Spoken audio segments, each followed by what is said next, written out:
Hello everyone, तो चलिए आज की वीडियो स्टार्ट करते हैं जिसमें है हमारा एडवांस्ड ऑर्गेनिक केमिस्ट्री यूनिट 4 का सेकंड टॉपिक जो है हेट्रोजीनस कैटालाइसिस। इसी में हम होमोजीनस कैटालाइसिस भी देखेंगे और कैटालाइसिस वाला जो टॉपिक था वो हम अपनी फर्स्ट वीडियो में कवर करा चुके हैं। तो आज इसको देखते हैं।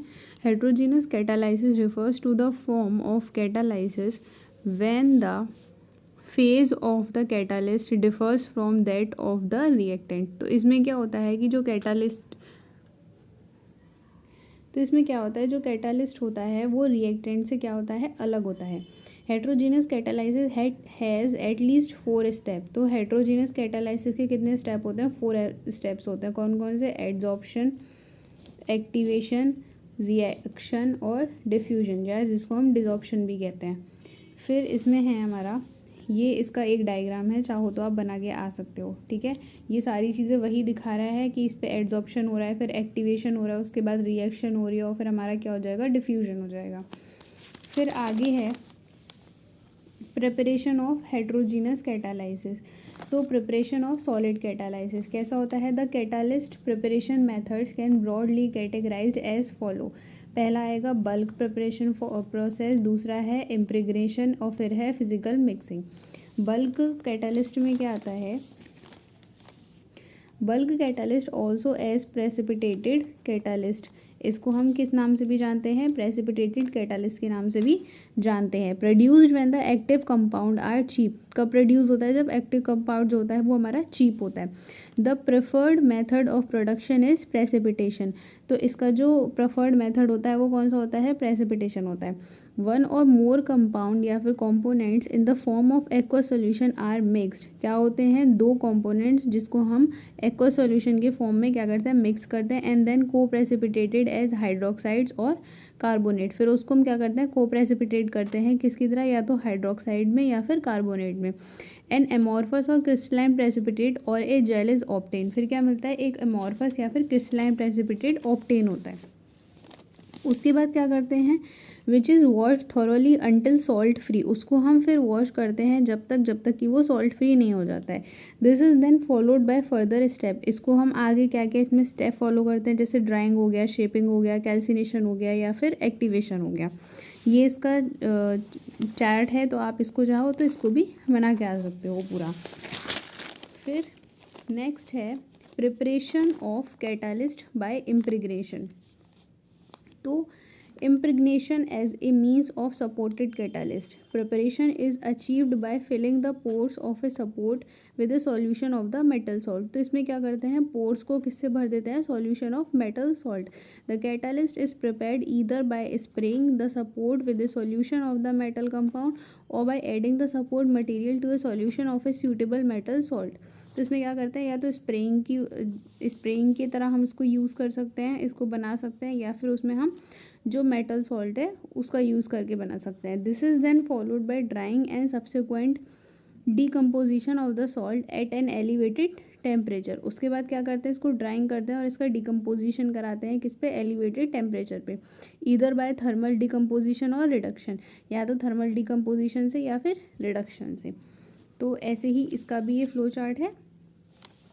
ठीक है, ये यहाँ से यहाँ तक, तो इसको भी आप चाहो तो बना के आ सकते हो। फिर है आपका फिजिकल मिक्सिंग। फिजिकल मिक्सिंग में क्या होता है? Mixed agglomerated catalyst are prepared. इसमें क्या होता है? जो एग्लोमरेटेड कैटालिस्ट होता है उनको प्रिपेयर्ड किया जाता है। These catalyst are prepared by physically mixing. इसमें क्या होता है? कैटालिस्ट को फिजिकली मिक्स करके इसको बनाया जाता है। The active substances with a powder support और precursors of support in ball mill. The final mixture is then agglomerated and activated. अब देखते हैं इसके कैरेक्टराइजेशन। तो कैरेक्टराइजेशन में क्या है? Catalyst characterization and analysis plays a key role in catalyst development, ongoing quality control during manufacturing and also during performance related investigation, laboratory testing, expertise and services. फिर है understanding the composition, the physical micro nano structure, porosity and surface properties can all assist in achieving a better performance और resolve a failure issue. Next है following techniques are used to characterize the catalyst, जैसे कि क्या पहला हो गया BET surface area, TPO, SEM, TEM, EDX, XRD and TGA। तो इसमें हम पहला देखते हैं TPO क्या होता है, टेम्परेचर प्रोग्राम्ड ऑक्सीडेशन। तो इसमें क्या है, गैस मिक्सचर जिसमें हमारा क्या आ जाएगा, oxygen diluted in helium is use to perform analysis dynamic TPO with online mass spectroscopy is use to monitor oxygen consumption and which confirms % coking occurred in a catalyst. फिर दूसरा है हमारा SEM, जो क्या है, स्कैनिंग इलेक्ट्रॉन माइक्रोस्कोपी। इसमें क्या होता है, give information of external morphology surface topography. Third है हमारा TEM, जिसको हम बोलते हैं ट्रांसमिशन इलेक्ट्रॉन माइक्रोस्कोपी। ये क्या करता है, provide information on the structure, texture, shape and size of the sample. अब देखते हैं सपोर्टेड कैटालिस्ट क्या होते हैं। तो सपोर्टेड कैटालिस्ट क्या है, it is a material usually a solid with a high surface area to which a catalyst is affixed. The activity of heterogeneous catalyst and nano material based catalyst occur at the surface atoms. Great efforts is made to maximize the, क्या करते हैं, maximize the surface area of a catalyst by distributing it over the support. इसके example क्या क्या हैं, carbon, alumina and silica. Preparation method क्या क्या होते हैं, इसमें है हमारे 4 टाइप आएगा यहाँ पे। 4 type of method are employed, impregnation, coprecipitation, salt, jail या फिर केमिकल डिपोजिशन। तो इसका पहला देख लेते हैं, इम्प्रिग्नेशन। इसमें कितने हैं, वेट इम्प्रिग्नेशन, ड्राई और इंसिपेंट, पल्स इम्प्रिग्नेशन और फिर हमारा है 3 हो गए, ठीक है। तो ये जो थ्योरी है आपको सारी नोट्स में मिल जाएगी, नोट्स आपको टेलीग्राम पे मिल जाएंगी। फिर है प्रेसिपिटेशन, उसके बाद है सॉल्ट जेल और उसके बाद है हमारा केमिकल डिपोजिशन। ये सारा जो थ्योरी है वो आपको नोट्स में मिल जाएगी। अब देखते हैं कैटालिट डीएक्टिवेशन। तो कैटालिटिक डीएक्टिवेशन क्या होता है, loss in catalytic activity due to chemical, mechanical और thermal processes. Heterogeneous catalyst are more prone to deactivation. Time scales for catalyst deactivation vary considerably. For example, in the case of cracking catalyst motility may be on the of seconds, while in ammonia synthesis, the iron catalyst may last for 5 to 10 years. तो इसमें कौन कौन से होते हैं, पहला आ गया poisoning, not only blocks the active site but also induce changes in the electronic और geometric structure of the surface. इसके एग्जांपल क्या होगा, in ammonia synthesis the O2H2O COS C2H2O act as a poison for FeN RH catalyst. इसके advantages क्या क्या होते हैं, जैसे V2O5 is added to PT to suppress SO2 oxidation to SO3 in diesel emission control catalyst. फिर दूसरा है falling. तो फॉलिंग क्या होता है, physical deposition of species on to surface of catalytic surface and catalytic pores. Fouling of catalyst due to carbon deposition is called as coking. Third है हमारा thermal degradation. Thermal degradation में क्या होता है, thermally induce loss of catalytic surface area या फिर support area. Next है attribution of crushing. तो एट्रीब्यूशन ऑफ क्रशिंग क्या होता है, loss of catalytic material due to abrasion, loss of internal surface area due to mechanical induce crushing और of catalyst. अब देखते हैं कैटालिटिक रीजनरेशन।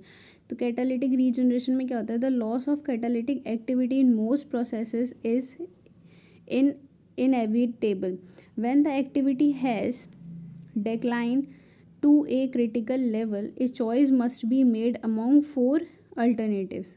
कौन कौन से हो गए, पहला है restore the activity of the catalyst, दूसरा है use it for another application, third है retain and recycle the important and और एक्सपेंसिव कैटालिटिक component, और फोर्थ है discard the catalyst.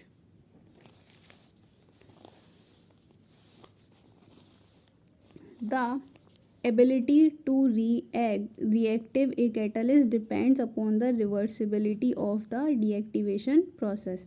For example, carbon and coke formation is relatively easily reversed through gasification with hydrogen, water or oxygen. Some poisons or pollutants can be selectively removed by chemical washing, mechanical treatments, hard treatments or oxidation. Others cannot be removed without further deactivity और destroying the catalyst. ये यहाँ पे heat है, heart नहीं है, ठीक है. इसके आगे है example of regeneration of poison catalyst. Some frequently use regeneration techniques include regeneration of sulphur, partial pressure and steam at sulfur poison, NiCuPt and MO. Treatment with O2 and low oxygen partial pressure and steam at 700 to 800 degree Celsius. फिर है हमारा regeneration of cocked catalyst. तो इसमें क्या आएगा, gasification with O2, H2O, CO2 and H2. उसके बाद ये कुछ हमारे फॉर्म्स हैं, जैसे कि अगर हम C+O2 करते हैं तो हमें क्या मिलेगा, CO2. ऐसे ही यहाँ पे कुछ हैं, ठीक है. तो ये आप देख लीजिएगा. फिर है promoters can be added to increase rate of gasification. For example K और Mg in Ni for steam reforming. इसके सबके नोट्स आप टेलीग्राम पे जाके देख लेना, वहाँ पे आपको सारे नोट्स जो हैं वो मिल जाएंगे. अब नेक्स्ट है heterogeneous catalyst in drug synthesis. One pot synthesis of alpidem and zolpidem by Cu catalyzed. तो यहाँ पे हम किसका जो फॉर्मेशन है सिंथेसिस करा रहे हैं, इमिडाजोपायरिडीन का. ये सारा इसका सिंथेसिस है, ये सारी आप इसमें देख सकते हैं, ठीक है. बाकी हमारे जो हैं एल्पिडेम, जोल्पिडेम, ये सारे स्ट्रक्चर ये रहे, ये सब आप किस में देख लीजिएगा, नोट्स में ये सारी चीज़ें देख लीजिएगा. अब हम देखते हैं अपना होमोजीनियस कैटालिसिस. तो होमोजीनियस कैटालिसिस क्या होता है, चलिए ये देख लेते हैं. हेट्रोजीनियस में क्या होता था, कैटालिस्ट और जो हमारा रिएक्टेंट है उसके फेज जो है वो अलग अलग होते थे. लेकिन इसमें क्या होता है, the catalyst are present in the same phase as substances which are going into the reaction phase. इसमें क्या होता है, सेम होता है. The homogeneous forms of catalyst are nothing but chemical compound which remains in same phase as the reactants and help in accelerating the process of chemical change. फिर आता है हमारा हाइड्रोजनेशन. हाइड्रोजनेशन क्या होता है, is a chemical reaction between molecular hydrogen and another compound और element, usually in the presence of a catalyst such as NiPd or Pt. The process is commonly employed to reduce or saturate organic compounds. इसकी ये reaction है. फिर इसकी applications क्या क्या हैं, application देख लीजिए. इन food industry for large scale production of vegetable oils, hydrogenation converts liquid vegetables oil into solid or semi-solid fats. In petrochemical processes, hydrogenation is used to convert alkenes and aromatics into saturated alkanes, जिसको हम paraffins भी बोलते हैं, and cycloalkanes, जिसको हम नेफ्थीन्स बोलते हैं, which are less toxic and less reactive. फिर हमारा हाइड्रोफॉर्मुलेशन. हाइड्रोफॉर्मुलेशन क्या होता है, hydroformylation popularly known as oxo process is a CO और RH catalyze reaction of olefins with CO and H2 to produce the value added aldehyde. The metal hydride complexes, namely the rhodium based HRH COPPH3 का whole thrice and the cobalt based SCO-CO4 complexes catalyze the hydroformylation reaction. ये इसकी reaction है, ठीक है. अब फिर देखते हैं हाइड्रोजनेशन. अच्छा, ये जो आपके आएंगे ना, ये सारे 2 नंबर के जो डेफिनेशन होती है उसमें पूछा जाएगा, तो आप उसमें इनकी जो डेफिनेशन है वो लिख के आ सकते हो. फिर हमारा हाइड्रोसाइनेशन. तो हाइड्रोसाइनेशन क्या होता है, the process whereby H+N- ions are added to a molecular substrate. Usually the substrate is an alkene and the product is a nitrile.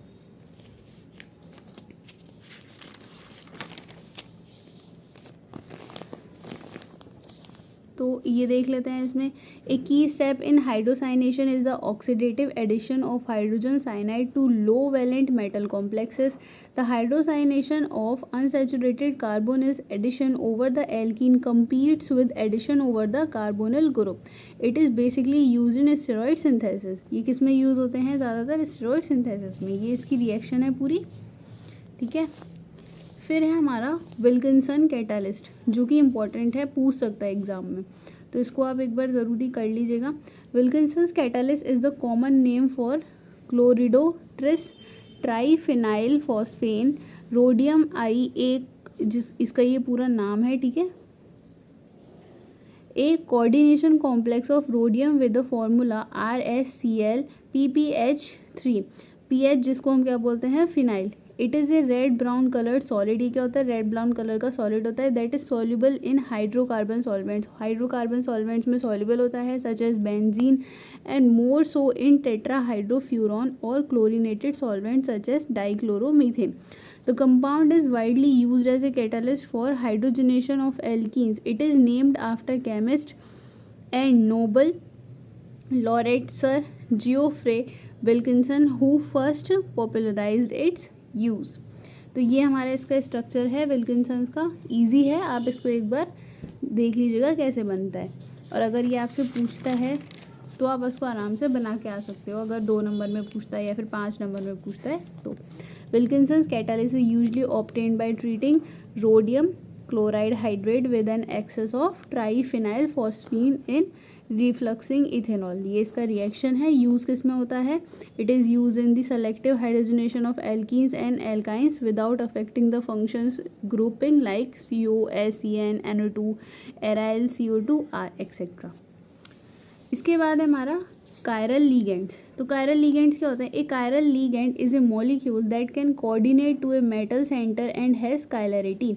These ligands are crucial in asymmetric catalysis where they help to produce एनेंशियो selective reactions. कौन सी reactions होती हैं, reactions that favour the formation of one enantiomer over another. ये इसका example है क्या है हमारा, डायमीन्स। तो इसका यहाँ पे स्ट्रक्चर दे रहा, ठीक है, ये इसकी रिएक्शन। फिर है आपका कायरल इंडक्शन। कायरल इंडक्शन क्या होता है, chiral induction is the process by which chirality is transferred from one part of a molecule और फ्रॉम ए केमिकल कैटालिस्ट और reagent to generate a chiral centre in a product molecule. Chiral induction is a key principle in asymmetric catalysis, ठीक है, chiral auxiliaries और stereoselective reactions. किस किस में use होता है ये, एसिमेट्रिक कैटालाइसिस में, कायरल ऑक्सिलरीज में और स्टीरियो सेलेक्टिव रिएक्शंस में। इसके एग्जांपल हैं एसिमेट्रिक हाइड्रोजनेशन और RHBI-NAP। इसका स्ट्रक्चर हम यहाँ पे देख लेते हैं, ये रहा, ठीक है। फिर है हमारा ज़ेगलर-नेटा कैटालिस्ट। ये भी इम्पोर्टेंट है, तो इसको भी आप एक बार ज़रूर करके देख लीजिएगा। A Ziegler Natta catalyst named after Karl Ziegler and Gibelina is a catalyst used in the synthesis of polymers of one alkenes. 2 broad classes of Ziegler Natta catalyst are employed, जिसमें पहला है heterogeneous supported catalyst based on titanium compounds are used in polymerization reactions in combination with co-catalyst organoaluminium compounds such as triethyl aluminium, ठीक है। This class of catalyst dominates the industries. दूसरा क्या है हमारा, homogeneous catalyst. Homogeneous catalyst में क्या होगा, usually based on complexes of Ti, Zr और HF। They are usually use in combination with a different organoaluminium cocatalyst, methyl aluminium oxane. These catalysts traditionally contains metallocins but also feature multi-denotes oxygen and nitrogen based ligands. इसका mechanism क्या है, तो ये कैसे होते हैं, इस mixture of titanium tetrahydrochloride और triethyl aluminium, tetrachloride, hydrochloride ही टेट्राक्लोराइड, ठीक है। तो ये इसका रिएक्शन हो गया और ये इसका पूरा मैकेनिज्म हो गया, यहाँ से स्टार्ट फ्रॉम हेयर। तो अगर मैकेनिज्म पूछता है तो आपको ये पूरा मैकेनिज्म जो है वो लिख के आ जाना है, ठीक है। अब इसके कुछ एप्लीकेशंस हैं। एप्लीकेशन क्या है, in synthesis of variety of polymers like, ये जो आपके नाम है वो सारे। अब इसकी ये सिंथेसिस है, सिंथेसिस में आप किसकी सिंथेसिस दिखाओगे, एल डोपा की। तो एल डोपा की ये पूरी थ्योरी है और इसका सिंथेसिस जो है वो ये, ठीक है।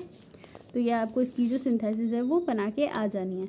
तो ये आपके जो 2 टॉपिक हैं, हेट्रोजीनियस और होमोजीनियस, वो कंप्लीट हो गए। इसके नोट्स जो है वो टेलीग्राम चैनल पे जाके पूरा देख लीजिएगा। और अगर वीडियो अच्छा लगा हो तो अपने दोस्तों के संग भी शेयर करें, और आपके जो एग्ज़ाम्स हैं वो आने वाले हैं तो अच्छे से उनके लिए तैयारी करें। All the best and thank you.